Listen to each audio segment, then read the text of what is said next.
శనివారం నాడు తెల్లవారక ముందు తలంటు పోసుకుని నల్ల చీర నల్ల రవిక ధరించి శంకు చక్రములతో కూడిన 7 కొండల స్వామి తిరునామమునకు మట్టి ప్రమిదలో 7 రంగులతో కూడిన వత్తిని వెలిగించి శశాస్త్రీయంగా స్వామిని పూజించి కమ్మని నువ్వుల చిమ్మిలి నైవేద్యం పెట్టి నీరాజనముతో వ్రతమును పూర్తి చెయ్యాలి.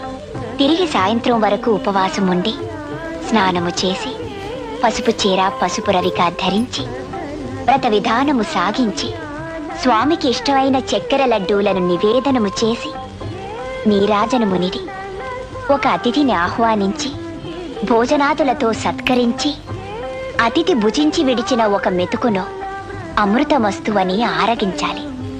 అప్పటికి ఆనాటి శనివార వ్రతం పూర్తవుతుంది. ఈ విధంగా 7 శనివారములు వ్రతమును చేసినచో